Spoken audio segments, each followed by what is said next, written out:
I have been asked to offer a Christian reading of Genesis 32 into 33, the event at Peniel. Um, and when we talk about a Christian interpretation of the Hebrew Bible, we're usually referring to some kind of biblical hermeneutic that assumes that Jesus Christ is the content of all divine revelation. And so that assumption leads to this task to find Jesus revealed in places where Jesus is not explicitly talked about. And that's more often than not the Hebrew Bible, the Old Testament.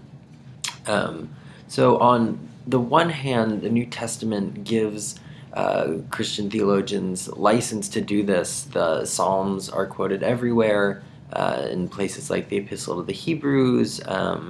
The stories of the Old Testament are taken as paradigms or archetypes for this new Christian life.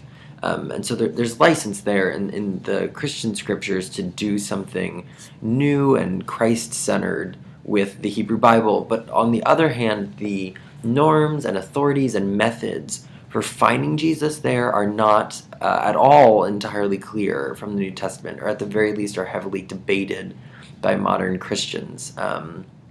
So I want to be the first to say that sometimes this interpretation can get a little encamped and maybe is too quick to look for Jesus than to actually look at the text in front of us.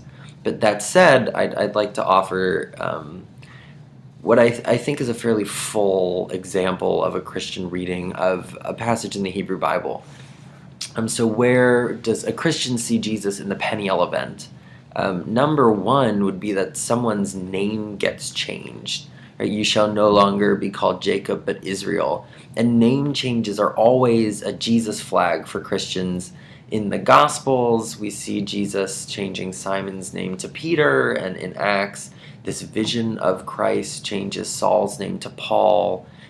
So for someone to be renamed something, that renaming is a power that is unique to God, but exhibited in the person of Christ.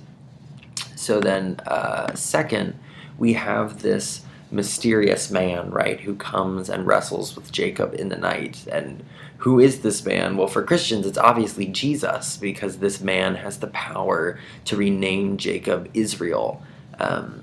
But that wrestling is also this kind of moment of communion between heaven and earth, between the divine and the human. And those sorts of moments where heaven and earth rub together are always Christological moments for Christians. So when Jacob walks away and says, I have seen God face to face, that flags for Christians places where Paul in Colossians 1:15 calls Jesus the image of the invisible God, and in 2 Corinthians Paul talks about the light of the gospel that displays the glory of Christ, who is the image of God. So anytime anyone wants to talk about God being seen, Christian ears immediately perk up to find further parallels with Jesus, like name changing. So we have God seen and a name changed by this mysterious man, and that for us signifies Jesus. But that's complicated a little bit, this kind of direct line between the person Jacob wrestles with and the God of the nation of Israel, by the fact that when Jacob crosses over the river and speaks with Esau in 33:10, he says, I have seen your face, which is like seeing the face of God. So now Esau also looks like God in some profound way. Dietrich Bonhoeffer, the German pastor and theologian, preached a confirmand sermon, I think in 1932, where he interprets this seeing the face of God in Esau as paradigmatic for the Christian's relationship to the neighbor and to his brother, right? So Jacob is across the river, he wrestles with God, sees God face to face, and in crossing over the Jordan into what Bonhoeffer calls the promised land,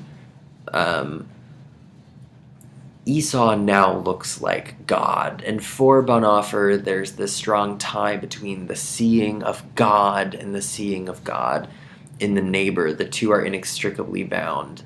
So in seeing God and seeing Jesus in the image of the invisible God, we recognize our brother to whom we are reconciled. And that's exactly what's happening here, right? Jacob and Esau are reconciled, or Israel and Esau are reconciled after years of being apart.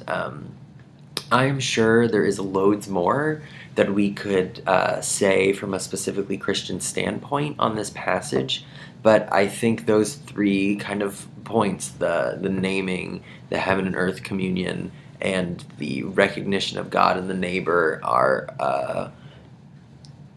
a large part of what the full Christian interpretation of Penuel would be.